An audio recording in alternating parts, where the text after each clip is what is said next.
तुम्ही चटकन आत्म्याला प्राप्त होता. म्हणजे त्याला प्राप्त झाल्यावर काय होतं, मनुष्याला काय होतं, म्हणजे तो मनुष्य समर्थ होतो. समर्थ म्हणजे तुम्ही जे आहात त्याचा तुम्हाला अर्थ लागतो. आता समजा हे असं एक मशीन आणून ठेवलं इथे आम्ही तुमच्यासमोर, आणि ह्याचा संबंध जर आम्ही मेनशी लावला नाही तर ह्याला काही अर्थ नाही. तसंच तुमचं झालेलं आहे. अजून तुमचा अर्थ जर मेनशी लागला नाही, परमेश्वराशी लागला नाही, तर तुम्हाला काही अर्थ नाही. तेव्हा तुम्ही समर्थ होता, म्हणजे तुम्हाला तुमचा अर्थ लागतो. तुम्हाला कळतं की तुम्ही संसारात आले कशाला, तुमचं महात्म्य काय आणि तुमची शक्ती काय. आणि एकदा ती शक्ती चालू झाली म्हणजे तुमचं हे शिक्षण, तुमचं हे सगळं काही जे आहे त्याला बहर येतो, त्याला सौंदर्य येतो, त्याला रूप येतं. आणि ह्याच्यातनं, त्या शक्तीतनं तुम्ही इतरांचं भलं करू शकता, त्या शक्तीतनं तुम्ही सगळ्यांचं ठीक करू शकता. पण बहुतेक होतं काय की आपण ह्या गोष्टीचं महात्म्य ठेवत नाही. आपल्याला बाह्यातलं महात्म्य दिसतं. आपण झाडाकडे बघतो की झाड हे फार छान आहे, असं झाडासारखं झालं पाहिजे.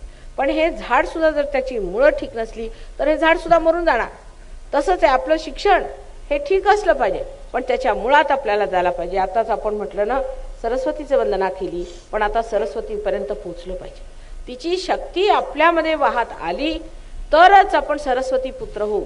नाहीतर नुसते शिकलेले उडाणटप्पू लोक होऊ शकतात, वाटेल तसेचे लोक होऊ शकतात. जगामध्ये शिकलेले सर्व लोक काही फार चांगले नाही आहेत, पण ह्या मुळात उतरायला पाहिजे. आणि ते उतरण्यासाठी आत्मसाक्षात्कार व्हायला पाहिजे.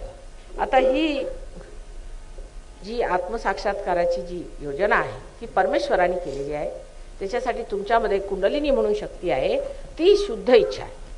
ती शुद्ध इच्छा एकदा जर जागृत झाली तर मात्र तुम्हाला आत्मसाक्षात्कार होणार. कारण ती एकच शुद्ध इच्छा तुमच्यामध्ये आहे की तुमचा संबंध परमेश्वराशी झाला आणि परमेश्वराशी संबंध होणं हीच खरी इच्छा तुमच्यात आहे. बाकीच्या इच्छा, आज तुम्हाला वाटेल आपण मॅट्रिक पास झालो तरी तुम्ही सुखी होणार नाही, उद्या वाटेल मोटर घ्यावी तरी तुम्ही सुखी होणार नाही, परवा वाटेल घर बनवावं तरी तुम्ही सुखी होणार नाही. सुखी कधी व्हाल, जेव्हा तुमचा संबंध परमेश्वराशी होईल. तेव्हा ही शुद्ध इच्छा जागृत झाली पाहिजे, ही कुंडलिनी आपल्यामध्ये जागृत झाली पाहिजे. अशी सर्वांनी इच्छा धरावी, म्हणजे आपण शक्तिमान होऊ, आपल्यातनं शक्ती वाहील.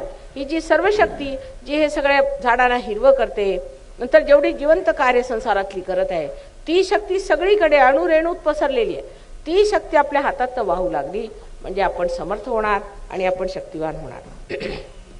हे आम्हाला घडावं सुज्ञ लोक आहे असं मला वाटलं. आणि त्यामुळे मी म्हणत होते की एकदा फतेबादला अवश्य परत प्रोग्राम घ्यावा, म्हणजे तिथल्या लोकांची भेट परत होईल आणि मग त्यांना परत समजावून सांगण्यात येईल की